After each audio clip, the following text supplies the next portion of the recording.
In the industrial city where the factories never slept and the sky was painted with smoke and the smell of burning metal, lived a blacksmith named Elias Ward.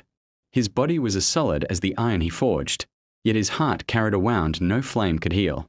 His workshop stood at the edge of the market near the river, a small world of fire and steel, where the anvil screamed with every strike of his hammer. Elias didn't trust people. He avoided company, choosing instead to bury himself in the heat of the furnace, as if running from another fire burning inside him. One freezing winter night, while gathering scrap metal to melt, he heard the cry of a raven above his workshop. He looked up to see a black bird with sharp, shining eyes, like a piece of night torn from the sky. Ravens were common in that area, so he ignored it, until it flew down into the workshop and tapped on the anvil with its beak as if calling him. He scoffed. Even the ravens aren't afraid of my fire anymore. But when he approached, he noticed one of its wings was broken. Something inside him softened. He picked the bird up gently, more gently than he had touched anything in years. He wrapped the wing with cloth and placed the raven in a basket, leaving it some bread before returning to work. That evening, the bread remained untouched. Worried, he took the raven home and bought a piece of meat on the way. The raven devoured it instantly, almost unnaturally fast. Strange, but Elias felt a growing sympathy for the wounded creature. When he told his wife, Myra, she sighed. We barely have enough for ourselves. How will we feed a raven every day? He simply answered, where there is life, there is provision. 4 days, the raven ate and slept until it seemed fully healed. Elias brought it to the forest to release it. He placed it on a branch and stepped back. The raven let out a cry, almost like silent gratitude.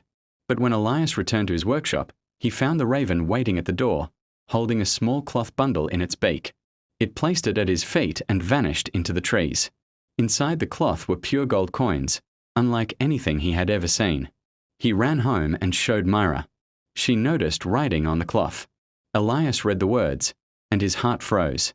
The time has come, blacksmith. A debt from 10 years ago still waits. The past slammed into him. The night a wounded man had knocked on his workshop door during a storm, begging for help. Exhausted and angry, Elias shut the door in his face.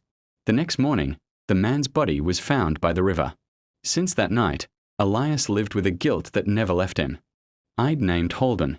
They crossed a vast desert until they reached a beautiful oasis. Holden warned him not to stay, but Elias insisted.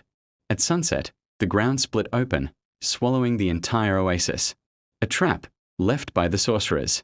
They continued until they reached the outskirts of Zeremir. The villagers moved like puppets, their minds stolen by the sorcerer's magic. Elias found shelter with a hunchbacked man, until Holden whispered at midnight, "Run. They serve the sorcerers."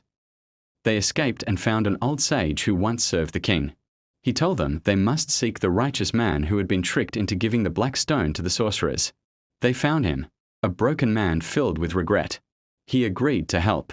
He explained, during a lunar eclipse, the ring's guardians grow weak. That is the only time you can take it. On the night of the eclipse, they dug into the palace basement.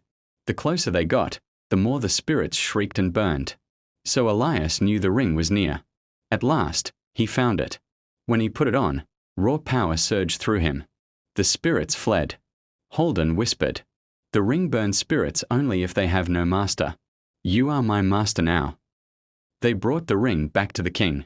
The moment Elias placed it in his hand, the curse shattered. The king returned to his true form. The ravens outside transformed into spirit soldiers once again. With the ring's power, they marched against the sorcerers. The battle was short. The sorcerers fell one by one under the ring's overwhelming might. The kingdom was free. At a grand celebration, the king called Elias and Myra forward. "This man saved me and saved my kingdom," he declared. "From this day on, Elias Ward will serve as my chief advisor and keeper of secrets."